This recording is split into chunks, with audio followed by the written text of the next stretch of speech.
Go green in the laundry room.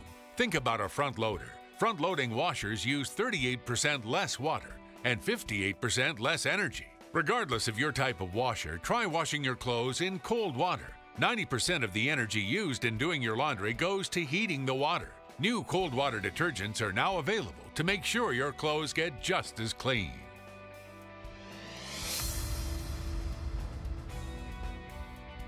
So much of our special today has been focusing on things you can do to help our environment. You take a look at this garden behind me, look at these peppers on the vine, tomatoes, it all looks so good. And when you grow your own food and eat organic food, that's another way you can help the environment. One of the secrets to growing these vegetables, composting. I wish I could take credit for it, I can't.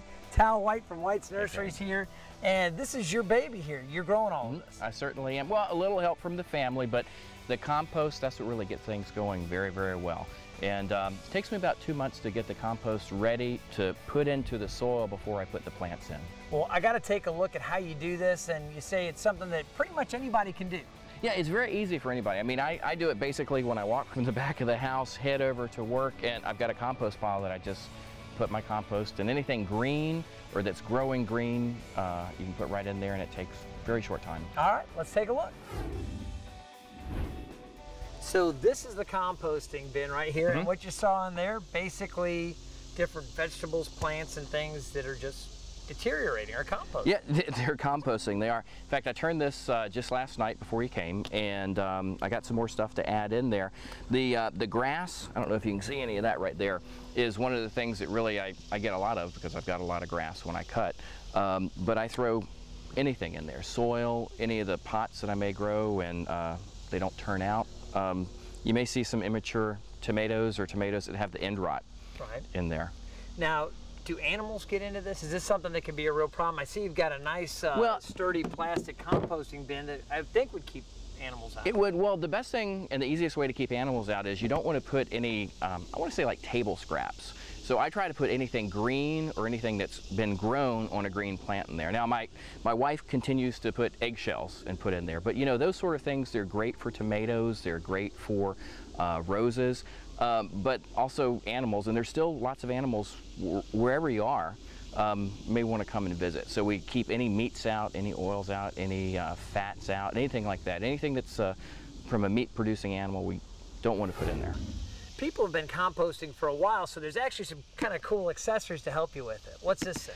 This is something we just keep inside the house, and the really neat thing is it's got a carbon filter, and you go, why?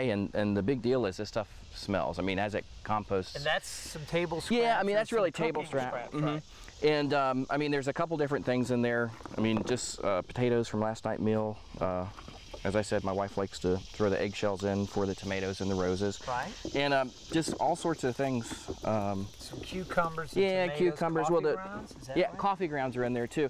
Just that easy. You put it in there, and again, you can close this up, and it will naturally compost. But you said that in addition to just throwing it in, every once in a while you have to turn it over. Yeah, the best thing, I mean, if you can turn it over every week, but I have to tell you, it's a lot of work because as it builds, you have more and more material in there. And a lot of it's very wet because it's coming out of the kitchen. So usually it's like once a month to every 2 weeks for me to turn it. And it's pretty simple. I mean, we just take the top off and put that to the side and just set this down. And then we're taking whatever's here and putting it there. So you're just moving your compost pile. Yeah, quite literally. And as you move it, I mean, you're turning it.